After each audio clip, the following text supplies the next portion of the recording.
Have you ever felt like you were facing something way bigger than you? A problem you couldn't solve? A fear you couldn't shake? A challenge that made you feel small, weak, and completely unprepared?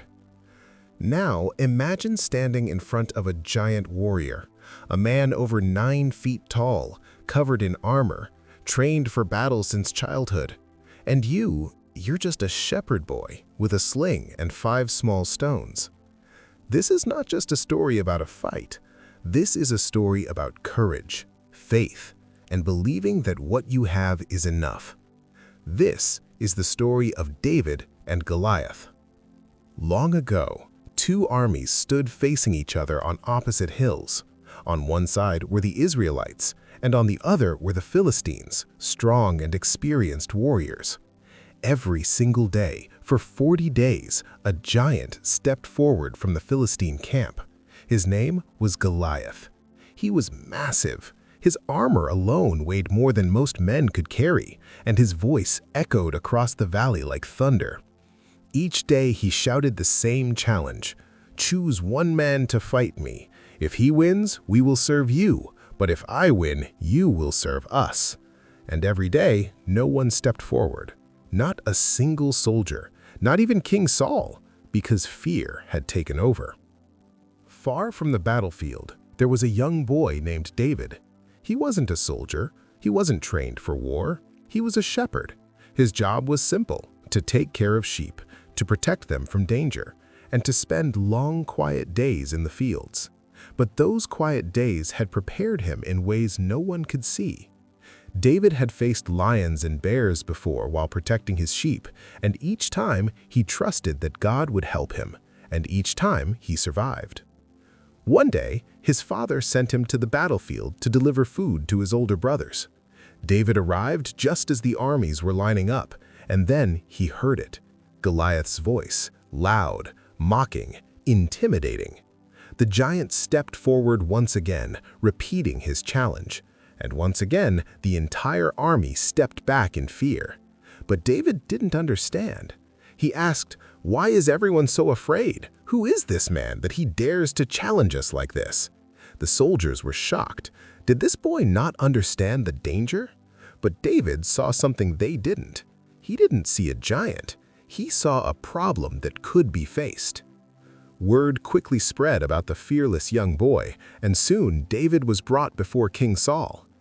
David said, "I will fight him." The king looked at him in disbelief and said, "You are just a boy, and he has been a warrior his whole life." But David stood firm. He said, "I have fought lions and bears while protecting my sheep, and God helped me defeat them. He will help me defeat this giant too." There was something different about David's confidence. It wasn't arrogance, it was belief. So Saul agreed. But first, he gave David his armor, a helmet, a shield, and a sword. David tried it on and could barely move. He said, "This isn't me," and he took it all off. Instead, David picked up what he knew best: a sling and 5 smooth stones from a nearby stream. That was it. No armor, no sword, no backup, just faith and what he already had. As David walked toward the battlefield, Goliath laughed. He shouted, "Am I a dog that you come at me with sticks?" He mocked him, insulted him, and dismissed him completely. But David didn't stop. He looked at Goliath and said, "You come against me with a sword and a spear, but I come against you with faith." Then something incredible happened. David didn't wait. He didn't hesitate. He ran toward the giant. He reached into his bag, took out a stone, placed it in his sling, and swung it with precision. The stone flew through the air, fast and direct, and struck Goliath right in the forehead. The giant froze, then fell face down to the ground. Just like that, the battle was over. For a moment, everything was silent. Then suddenly, the impossible became real. The giant was defeated. Not by strength, not by size, but by courage and faith. The Philistines ran in fear, and the Israelites moved forward in victory. And David, the shepherd boy, became a hero. But this story is not just about a battle long ago. It is about us, because everyone faces giants. Not physical ones, but real ones. Fear, doubt, failure, pressure, uncertainty. And just like the army, it's easy to feel overwhelmed, to believe the problem is too big, that we are not ready or not strong enough. But David shows us something powerful.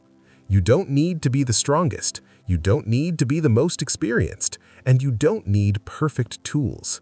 Sometimes all you need is the courage to step forward, the belief that you are not alone, and the willingness to use what you already have. David did not wait to become someone else. He faced the giant as himself, and that made all the difference. So, the next time you are facing something that feels impossible, remember this: the size of your challenge does not determine the outcome. Your courage does, your faith does, and your willingness to take that first step does. Because sometimes the smallest person in the room can defeat the biggest giant of all. What giant are you facing today?